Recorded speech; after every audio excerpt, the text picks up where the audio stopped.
کھانا جو ہے اس کا کوئی آلودہ ہو جائے تو اس وجہ سے جو ہے وہ جو بیماری ہے وہ انسانوں میں منتقل ہو جاتی ہے، یا وہ جانور جو اس بیماری سے متاثر ہوا ہے اس سے انسان براہ راست رابطہ رکھیں تو پھر بھی یہ بیماری جو ہے انسانوں کے اندر منتقل ہو جاتی ہے۔ تو اس بیماری سے بچنے کے لیے ضروری ہے کہ جو کھانا آلودہ ہو اس سے بچا جائے، اور کھانا جو ہے اس کو صحیح معنوں میں پکا کر کھایا جائے، اور آلودہ پانی بھی نہ پیا جائے۔ جیسے کہ میرے پیارے حبیب محمد مصطفیٰ صلی اللہ علیہ وسلم نے فرمایا ہے کہ کھانا کھانے سے پہلے آپ اپنے ہاتھ دھو لیں اور کلی کر لیں۔ تو کیا اچھی بات میرے پیارے حبیب نے فرمائی تھی۔ تو اس بیماری سے بچنے کے لیے آپ کو پہلے کھانا کھانے سے پہلے ہاتھ دھو لینے چاہیے اور کلی بھی کر لینی چاہیے، تاکہ اگر آپ کا براہ راست اس متاثرہ جانور سے اگر رابطہ ہوا بھی ہے، آپ نے اسے چھوا بھی ہے، تو پھر جب آپ ہاتھ دھو لیں گے تو یہ بیماری پھر آپ کے اندر منتقل نہیں ہوگی۔ اس لیے ضروری ہے، یہ احتیاطی تدبیر ہے کہ جب بھی آپ جانوروں کے پاس سے ہو کر آئیں تو آ کر فوراً آپ اپنے ہاتھ اچھی طریقے سے دھو لیں۔ اس کے بعد تیسری بیماری ہے جسے ہم لائم بیماری کہتے ہیں۔ یہ بیماری جو ہے کالے رنگ کی جو ٹانگوں والا چچڑ ہوتا ہے اس کے اندر ہوتی ہے، اور وہ چچڑ جب کسی کو کاٹ لے تو پھر اس کے ذریعے سے یہ بیماری پھیلتی ہے۔ یعنی ایک بیکٹیریا ہے جو اس چچڑ کے اندر جاتا ہے، اور وہ چچڑ اس بیماری سے یعنی لائم بیماری سے متاثر ہو جاتا ہے۔ پھر یہ چچڑ جو ہے جب کاٹتا ہے، انسان کو کاٹ لے، جانور کو کاٹ لے، تو وہ اس کے اندر وہ بیماری منتقل ہو جاتی ہے، اور یہ بیماری چوہوں میں، گلہریوں میں، ان کے اندر بھی ہوتی ہے۔ لہذا جو ہے گھر کو چوہوں سے بھی پاک رکھنا چاہیے، اور جیسے دیہاتی ماحول میں گلہریاں بہت زیادہ ہوتی ہیں ان کو بھی جو ہے خیال کرنا چاہیے کہ جو جانوروں کی خوراک ہے وہ وہاں تک نہ پہنچ سکے۔ اس بیماری میں ہوتا یہ ہے کہ بخار ہو جاتا ہے، جسم ٹوٹتا ہوا محسوس ہوتا ہے، اور جوڑوں میں درد ہوتا ہے۔ تو یہ اس بیماری کی علامات ہیں۔ تو احتیاطی تدبیر یہی ہے کہ آپ مکمل لباس پہنیں تاکہ چچڑ وغیرہ آپ کو کاٹ نہ سکیں، گھروں کو چچڑوں سے میرا مطلب صاف رکھیں، اسی طرح چوہے جو ہیں ان کو بھی گھروں میں نہ گھسنے دیں، اور کوئی چوہے مار یا جو کیڑے مکوڑوں کی جو دوائیں ہیں ان کا اکثر جو گھروں میں ہے اس کا سپرے کرتے رہیں۔ اس کے بعد چوتھی بیماری آتی ہے برڈ فلو، یعنی پرندوں کا جو زکام ہے وہ ہوتی ہے، اور یہ بیماری بھی ایک وائرس سے پھیلتی ہے۔ اس بیماری سے زیادہ تر جو ہے پرندے متاثر ہوتے ہیں، اور پرندوں کے اندر بھی مرغیاں خاص طور پہ متاثر ہوتی ہیں۔ آپ نے سنا ہوگا کہ برڈ فلو آ گیا ہے، اور ان دنوں میں جب برڈ فلو بہت زیادہ آیا ہوا ہو تو اکثر مرغیوں کے گوشت کا ریٹ بھی نیچے گر جاتا ہے۔ تو اس وائرس کی کچھ ایسی نسلیں ہیں جو انسان کو بھی متاثر کرتی ہیں، یعنی برڈ فلو کی کچھ ایسی آپ اقسام کہہ لیں جو پرندوں کو تو متاثر کرتی ہی کرتی ہیں، اور پھر ان پرندوں کے ساتھ یا مرغیوں کے ساتھ جو بندوں کا، انسانوں کا رابطہ رہتا ہے تو وہ وہاں سے بھی اسے منتقل ہو سکتی ہے۔ بعض اس کے ایسے اقسام ہیں اس وائرس کے جو ڈائریکٹ انسانوں پر بھی حملہ کرتے ہیں۔ تو اس بیماری کا جو زیادہ تر اثر ہے وہ جو سانس کا نظام ہے اس کے اوپر ہوتا ہے۔ سانس کی نالی متاثر ہو جاتی ہے، اس کے بعد پھیپھڑے جو ہیں نا وہ متاثر ہوتے ہیں۔ تو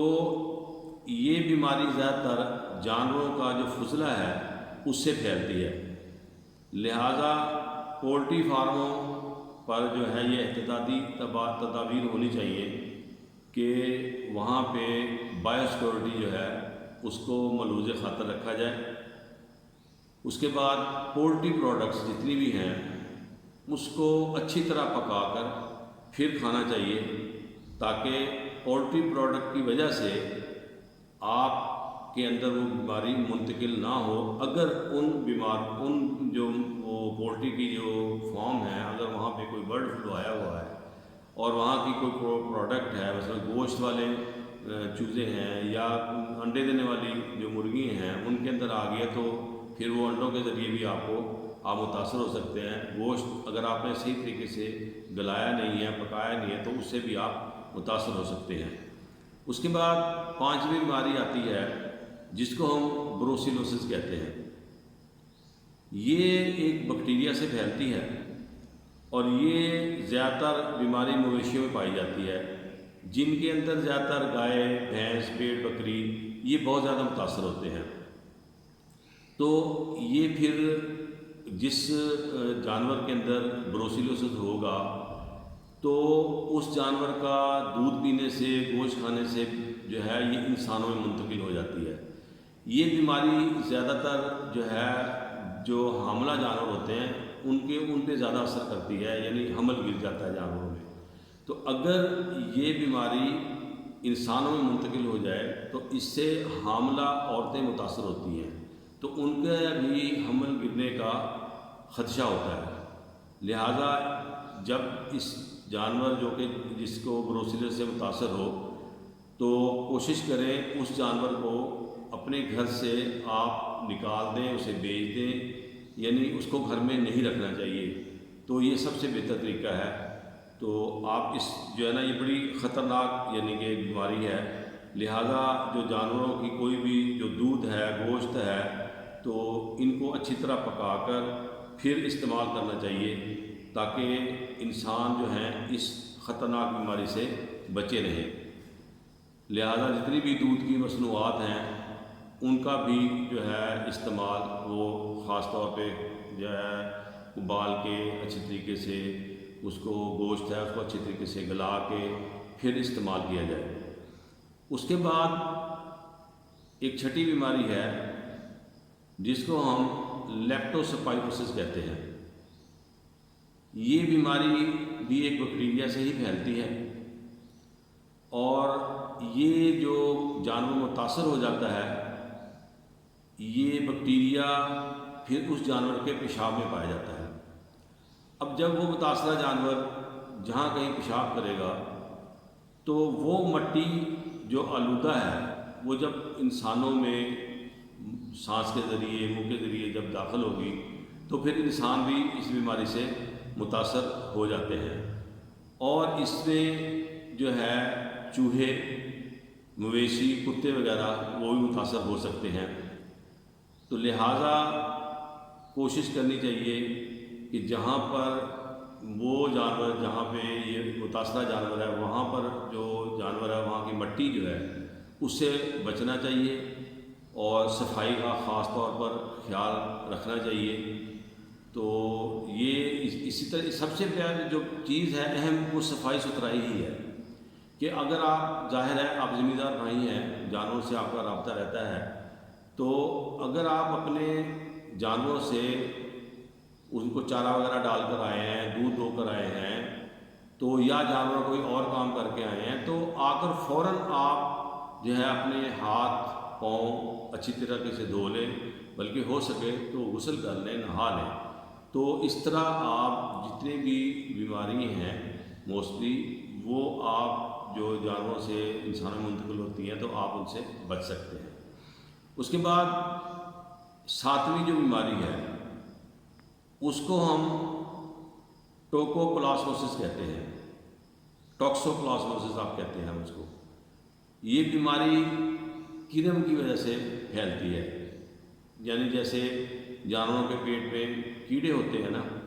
یہ اس کی وجہ سے پھیلتی ہے۔ اس کا جو کرم ہے اس کو ہم گونڈی پیراسائٹ کہتے ہیں، یعنی یہ پیراسائٹ جو ہے اس کا نام گونڈی سے مشہور ہے۔ یہ جو کرم ہے زیادہ تر بلیوں میں پایا جاتا ہے، یعنی یہ بیماری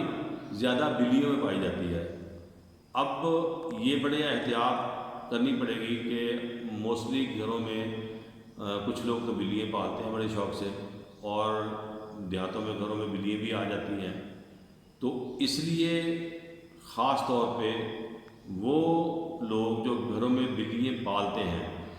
اور ان سے ڈائریکٹ ان کا جو ہے رابطہ بھی ہے، گود میں اٹھا لیا، تو اگر ان بلیوں کے اندر یہ بیماری آ گئی ہے تو پھر آپ کو احتیاط کرنی چاہیے۔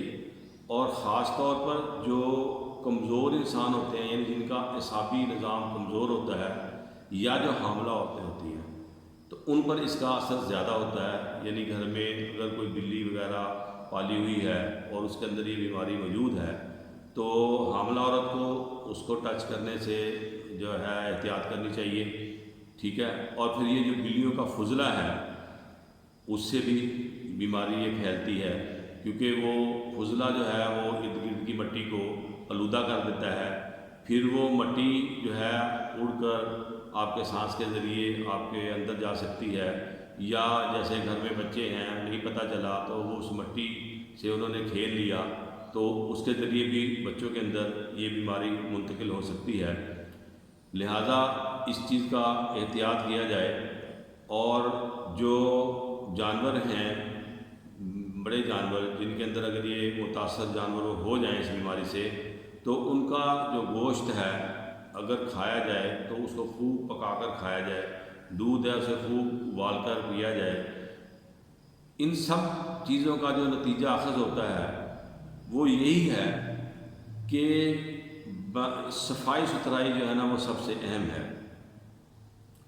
یعنی جتنی بھی یہ زونیٹک بیماری ہیں جو جانوروں سے بیمار انسانوں کو لگتی ہیں اور ان کا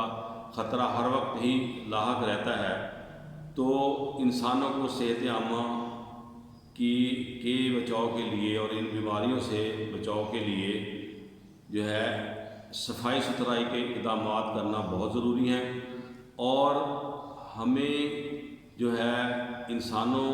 کے اندر یہ ان بیماریوں کے بارے میں آگاہی پیدا کرنی چاہیے۔ اس کے اندر ہمارا ویٹری ڈپارٹمنٹ کا بڑا اہم رول ہے، وہ میرا مطلب لوگوں کو بتائیں، مویشی پال جو بھائی ہیں ان کو بتائیں کہ بھئی یہ جو بیماری ہے ان سے آپ بچیں، اور اس کے اندر احتیاطی جو تدابیر ہیں ان کے بارے میں جو ہے نا بتایا جائے تاکہ یہ بیماری پھیل نہ سکے۔ امید ہے آپ لوگوں کو میری یہ ویڈیو پسند آئی ہوگی۔ تو جو میرے مویشی پال بھائی نئے میرے اس چینل پر آئے ہیں ان سے میں گزارش کروں گا کہ وہ میرے اس چینل کا جو اس کو سبسکرائب بھی کر دیں، اور جو گھنٹی کا بٹن ہے اسے دبا دیں تاکہ آنے والی جو بھی ویڈیو ہے وہ ان تک براہ راست پہنچ جائے۔ جیسے میں ویڈیو اپلوڈ کروں تو ان کے پاس جو ہے نا نوٹیفیکیشن آ جائے کہ ایک ویڈیو جو ہے وہ اپلوڈ ہو گئی ہے۔ آج دل کر رہا ہے کہ آپ کو جاتے جاتے ایک جو ہے کوئی میں یہ نیا سلسلہ شروع کر رہا ہوں کہ ویڈیو کے آخر میں آپ کو کوئی ایسا ایک وظیفہ بتایا جائے جس سے آپ کی زندگی میں کوئی آسانی پیدا ہو۔ مثلا ایک اللہ والوں نے وظیفہ بتایا ہے کہ جن کی آنکھوں کی بینائی کمزور ہے، جنہیں اینک لگی ہوئی ہے، جنہیں کم نظر آتا ہے، وہ یہ کام کریں جب فرض نماز پڑھنے کے بعد آپ آیت الکرسی پڑھتے ہیں، اور ہر مسلمان جو ہے وہ آیت الکرسی پڑھتا ہے، کیونکہ آیت الکرسی ایک ایسی چیز ہے کہ جو صرف موت اور جنت کے درمیان میں، صرف جنت اور اس انسان کے درمیان موت حائل ہے۔ تو جو آیت الکرسی پڑھنے والا بندہ ہے ہر نماز کے بعد، ہر فرض نماز کے بعد اگر اس کو موت آ جاتی ہے وہ سیدھا جنت میں جاتا ہے۔ تو جب آپ آیت الکرسی پڑھتے ہیں، آپ جب اس لفظ پہ پہنچتے ہیں وَلَا يَئُودُهُ حِفْظُهُمَا، اس کو آپ نے 7 مرتبہ پڑھنا ہے، وَلَا يَئُودُهُ حِفْظُهُمَا، 7واں پڑھ کر پھر وَهُوَ الْعَلِيُّ الْعَظِيمُ کہہ کے ایسے یہاں پہ آپ نے پھونک مارنی ہے، آنکھوں پہ 3 مرتبہ آپ نے ایسے اس کو پھیر لینا ہے۔ تو اللہ کے فضل و کرم سے آپ کی بینائی جو کمزور ہو گئی ہے وہ بھی واپس آ جائے گی،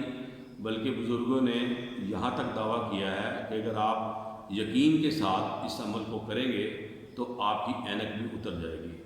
اللہ تعالیٰ آپ کا حامی و ناصر۔ ملتے ہیں پھر اگلی ویڈیو میں، اس وقت تک کے لیے مجھے اجازت دیں۔ اللہ حافظ۔